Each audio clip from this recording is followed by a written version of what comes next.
कहाँ मर गए थे भैया? जब भी मैं तुम्हें साथ लेकर आता हूँ ना, मेरा काम ही नहीं होता। आज भी विजय भाटिया सर से मुलाकात नहीं हुई, वो पहले ही होटल से निकल गए। ऐसे क्या खड़े हो? अब चलो घर। घर जमाई की हालत थी कुत्ते से भी बदतर। बात बात पर ससुराल में मिलती थी बेइज्जती। वो तो दामाद हो तो थोड़ी सी इज्जत दे रही, भिखारी कहीं का। पता नहीं अनिका भी अपने नसीब में क्या लिखवा कर आई है जो उसे ऐसा निठल्ला पति मिला है। नक्श के साथ जानवरों जैसा बर्ताव किया जाता और आज भी ऐसा ही हो रहा था। रुक रुक रुक, ओए फटीचर, यहाँ कहाँ गाड़ी लगा रहा है? अरे यहाँ कोई मजाक चल रहा है। तुम्हें देखकर तो ऐसा लगता है जैसे तुम साइकिल भी उधार में खरीदोगे। पता है यहाँ कितनी महंगी कारें मिलती।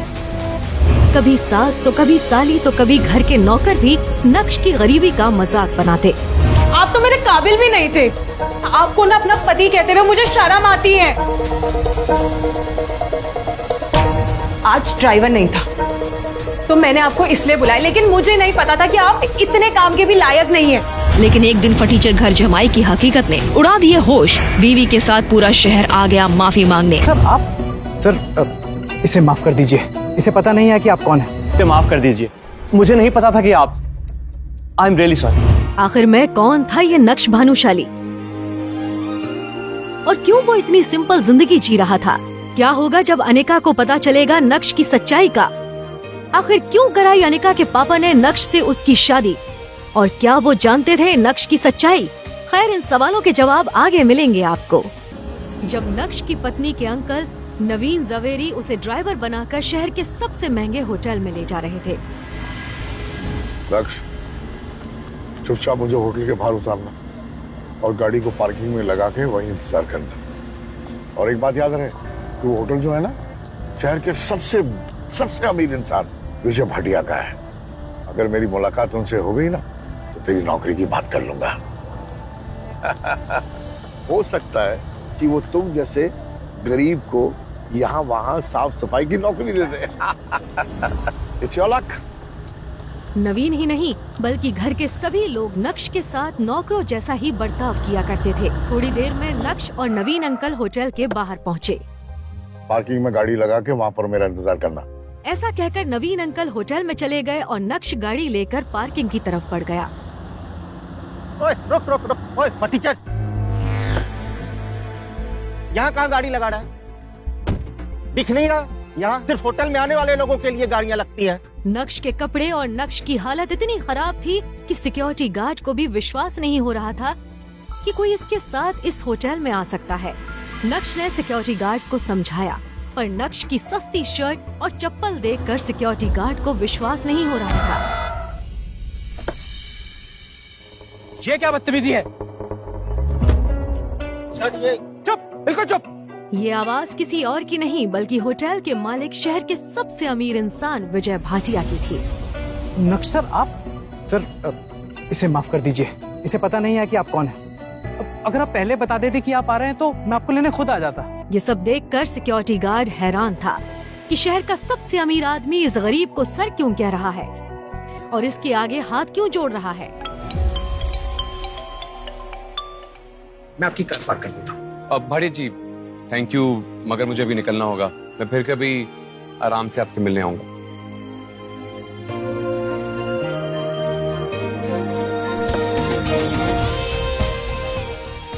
ऐसा कहते हुए नक्श वापस होटल के गेट पर पहुंच गया जहां नवीन अंकल उसका इंतजार कर रहे थे।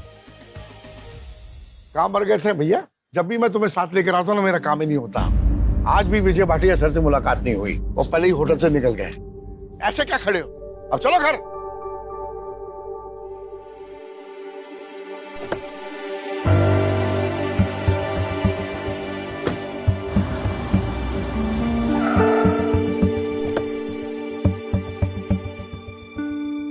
जैसे ही वो वहां पहुंचा तो उसने देखा कि अनिका यानी कि नक्श की पत्नी दूसरी तरफ खड़ी थी।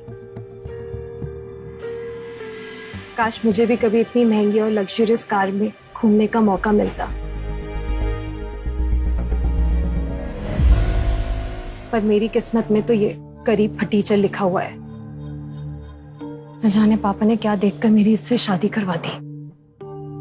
और मेरी फूटी किस्मत कि मैंने उस दिन पापा की बातों में आकर इस शादी के लिए हाँ भी बोल दिया। नक्श भानुशाली इंडिया के टॉप बिजनेसमैन फैमिलीज में से किसी एक का वारिस है, मगर जो नक्श भानुशाली की बात हो रही है उसके कतरे कतरे से बेबसी झलक रही है। ओए, कुछ पैसे की जरूरत हो तो बता देना, तुम्हारी गरीबी देखी नहीं जाती। पर नक्श सीधा शहर के सबसे बड़े कार के शोरूम में पहुंच जाता है और कहता है, हेलो, मुझे इस शोरूम की सबसे महंगी कार चाहिए, वो भी अभी। Excuse me ma'am, Manish attend करो मैडम। अरे यहाँ कोई मजाक चल रहा है, तुम्हें देखकर तो ऐसा लगता है जैसे तुम साइकिल भी उधार में खरीदोगे। पता है यहाँ कितनी महंगी कारें मिलती, प्राइस सुनकर तुम्हारी पैंट गीली हो जाएगी। इसमें तुम्हारी कोई गलती नहीं है, मेरी हालत ही कुछ ऐसी है कि कोई भी मुझे भिखारी ही समझेगा।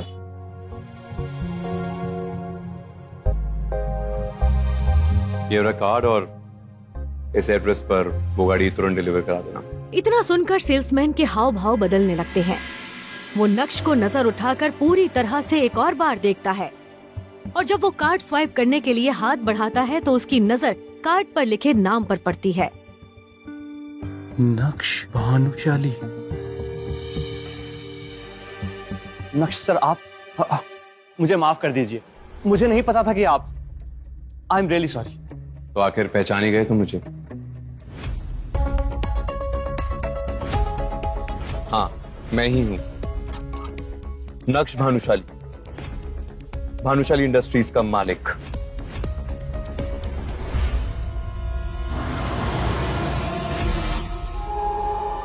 पर तभी नक्श को कुछ याद आता है और वो मन ही मन सोचता है, अगर अभी मैं ये कार ले लेता हूं तो दिक्कत हो सकती है। अभी थोड़ा रुकता हूं, बाद में ये कार मंगवाऊंगा।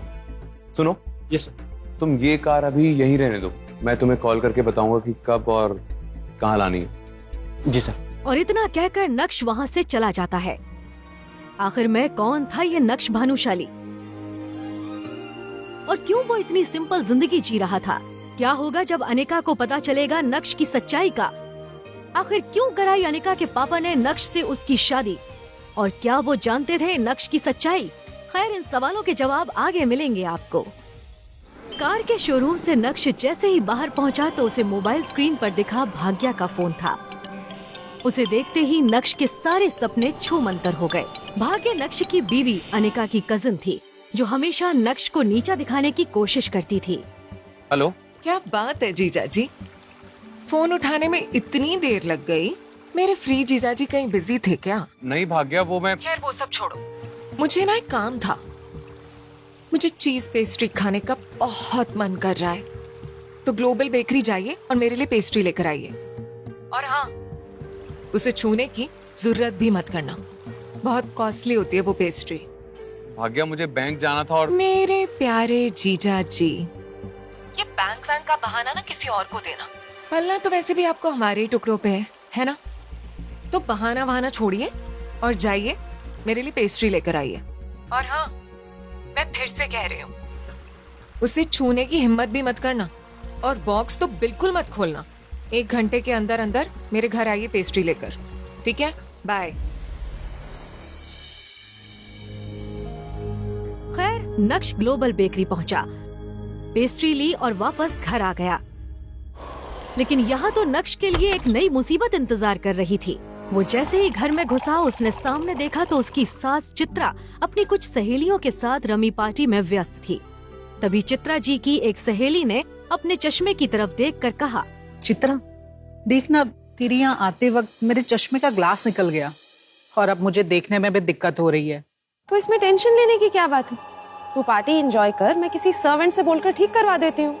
अरे नहीं, ये चश्मा इम्पोर्टेड है, पूरे 2 लाख का लिया था मैंने और मैं किसी नौकर पे भरोसा नहीं कर सकती। वैसे भी कभी मैंने टूटा हुआ चश्मा आज तक नहीं पहना है, पर क्या करूँ, घर भी तो जाना है वापस और मुझे देखने में भी दिक्कत हो रही है। सो नक्श उस तरफ से निकला ही था जब चित्रा जी की नजर उस पर पड़ी। नौकर नहीं, बस नौकर से थोड़ा ऊपर, वो तेरा काम अच्छे से करवा देगा, तुझे चिंता करने की कोई जरूरत नहीं। अरे सुनो नक्श। उन्होंने नक्श को पुकारा। नक्श ने जैसे ही चित्रा की आवाज सुनी वो ठिठक गया। वो समझ गया कि अब कोई ना कोई नया बवाल होने वाला है। नक्श, यहाँ आओ।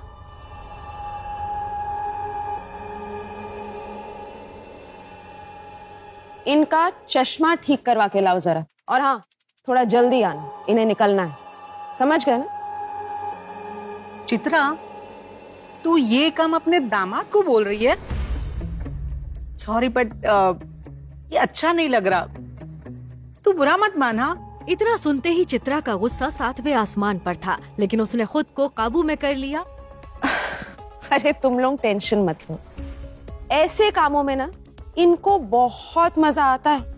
किसी और का भी कोई काम हो ना तो बता देना। अब दामाद है तो क्या हुआ, चश्मे का ग्लास ही तो लगवाना है, वैसे भी कुछ करता धरता तो है नहीं। चित्रा जी की ये बातें सीधा नक्श के दिल पर आकर लगी, मगर अब उसे ये सब हमेशा ही सुनने की आदत सी हो गई थी। मगर अभी मैं बहस नहीं, जल्दी से काम करके आओ, जबान ज्यादा चलने लगी है तुम्हारी। वो तो दामाद हो तो थोड़ी सी इज्जत दे रही हूं, भिखारी कहीं का।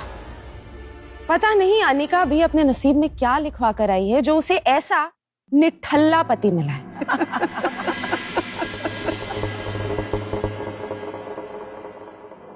बस सही से फिट करवा कर लाना, और हाँ अच्छी दुकान पर जाना, बहुत महंगा है ये चश्मा, समझ गए ना?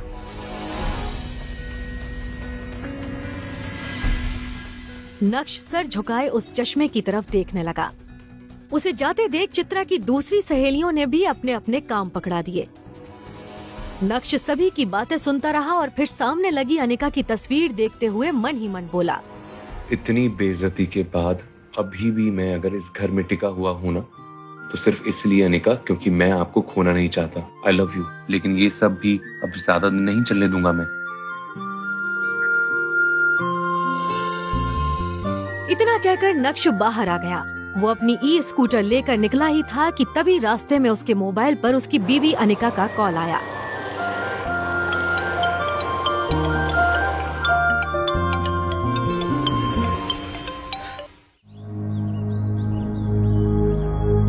हेलो।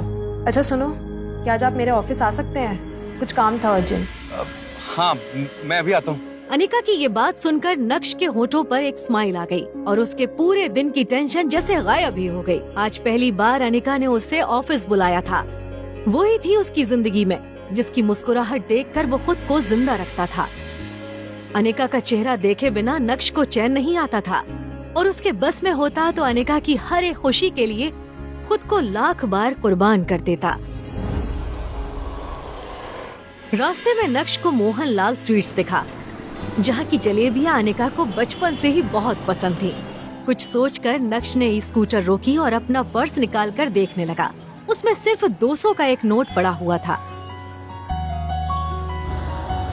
ओहो, 2 ही जोड़ी कपड़े हैं मेरे पास। सोचा था टी शर्ट खरीद लूंगा, लेकिन कोई बात नहीं, अनिका से बढ़कर कुछ नहीं, उसकी पसंद की जलेबी ले लेता हूँ, वो बहुत खुश होगी। जैसे ही नक्श वापस मुड़ा तो उसे अपनी सास के दिए हुए काम याद आए। उसने एक नजर घूरकर उस चश्मे की तरफ देखा और कहा, सॉरी आंटीज और सासू माँ, आपके चरणों को प्रणाम, लेकिन मेरे लिए अनिका से बढ़कर कुछ नहीं, आपसे थोड़ा सुन ही लेंगे। इतना कहकर नक्श ने वो चश्मा फेंक दिया। आज वो पहली बार अनिका के ऑफिस जा रहा था। ये सोचकर आज वो फूला नहीं समा रहा था कि वहाँ उसका अच्छे से स्वागत होगा।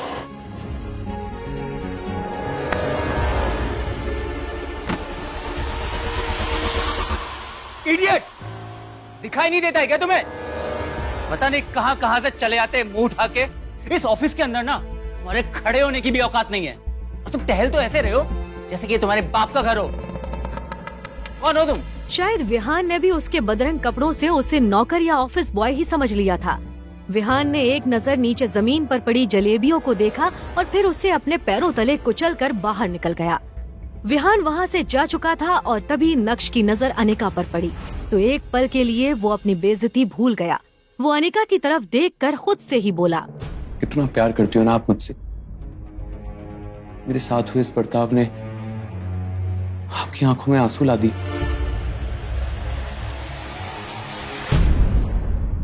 कोई नहीं अनिका, ये वक्त बदल जाएगा, देखना तुम।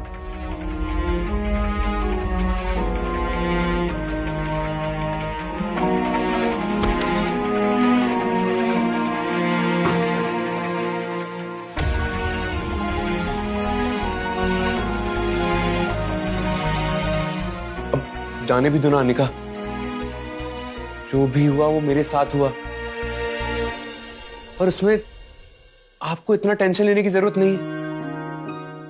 जो बीत गई वो बात गई, समझ रही हो तुम? दूर हटिए, चले क्यों नहीं जाते आप मेरी जिंदगी से? नर्क बना रखा है आपने मेरी जिंदगी को। पति नहीं, मेरे पापों की सजा है आप मेरे लिए। आखिर आप चाहते क्या है?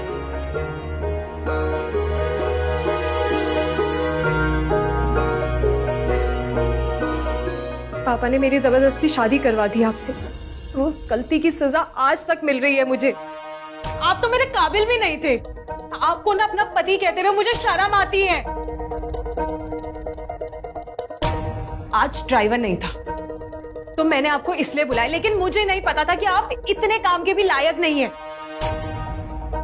यहाँ आके आपने मेरे इतने पुराने बिजनेस पार्टनर मिस्टर विहान तक को नाराज कर दिया। जहां जाती हूं मैं, आप मुझे बेइज्जती के सिवाय और कुछ नहीं दे सकते। सिर्फ एक बदनुमा धब्बा बनकर रह गए हो आप मेरी जिंदगी पर।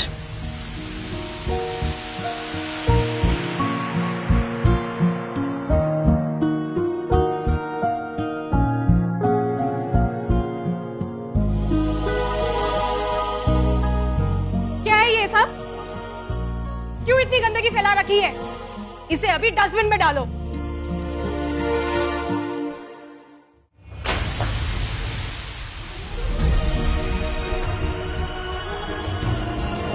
विहान अपनी कार में पहले से ही बैठकर अनिका का इंतजार कर रहा था।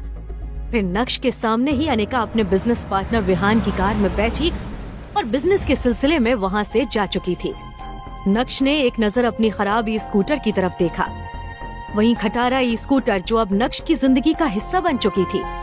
आंखों में आंसू लिए नक्श खुद से ही बोला, कोई बात नहीं अनिका, मुझे पता है कि आप गलत नहीं हैं, बस मेरे हालात गलत हैं। मगर मुझे यकीन है कि एक न एक दिन आप मुझे जरूर समझोगी। मैं आपको दुनिया की सारी खुशियां ला कर दूंगा। आप सिर्फ मेरी हो, इस बात का एहसास होगा आपको। रात काफी हो गई थी, वो दुखी था। तभी अचानक ही नक्श का मोबाइल बज उठा।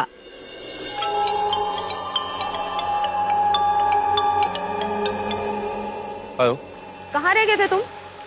तुम्हें पता है तुम्हारी वजह से मेरी सहेलियों के सामने कितनी बेइज्जती हुई? ऊपर से तुम्हारा फोन भी नहीं लग रहा था। कहाँ थे अब तक? माँ जी, वो मैं अनिका को लेने चला गया था, उसका फोन दो उसे। उसका फोन भी नहीं लग रहा है। पर वो मेरे साथ यहाँ नहीं आई है। पर अभी तो तुमने कहा कि तुम उसे लेने गए थे। हाँ, वो अपने बिजनेस पार्टनर के साथ वहाँ से चली गई थी। रात होने आई है और तुम कह रहे हो कि अनिका अपने किसी बिजनेस पार्टनर के साथ है। जरूर तुमने कुछ गड़बड़ की होगी, इसीलिए वो तुम्हारे साथ नहीं है। अरे एक अच्छे दामाद तो तुम बन नहीं सके, अब कम से कम अच्छे पति तो बन जाते।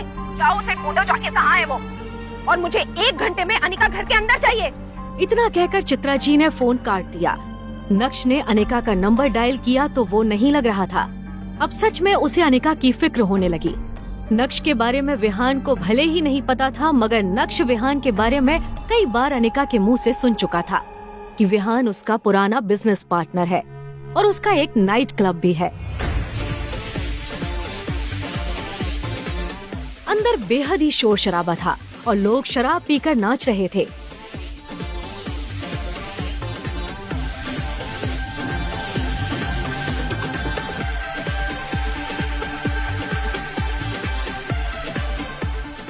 नक्श ने चारों तरफ नजर दौड़ाई, मगर अनिका उसे कहीं भी नजर नहीं आई। अनिका! नक्श ने एक झटके से दरवाजा खोला तो उसका मुंह खुला का खुला रह गया। उसके पैरों तले जमीन खिसक गई। क्या देखा नक्श ने कमरे के अंदर जिसने उसके होश उड़ा दिए? क्या कमरे के अंदर विहान के साथ अनिका ही थी? ऐसा क्या देखा नक्श ने कि वो गुस्से से पागल हो गया? अब क्या करेगा नक्श? जाने इन सभी सवालों के जवाब। जानने के लिए अभी डाउनलोड करें पॉकेट FM और सुनिए बेस्ट ऑडियो शोज। इंस्टा एम्पायर फ्री कहानी सुनने के लिए अभी नीचे दिए गए इंस्टॉल बटन को क्लिक कीजिए और पॉकेट FM डाउनलोड कीजिए।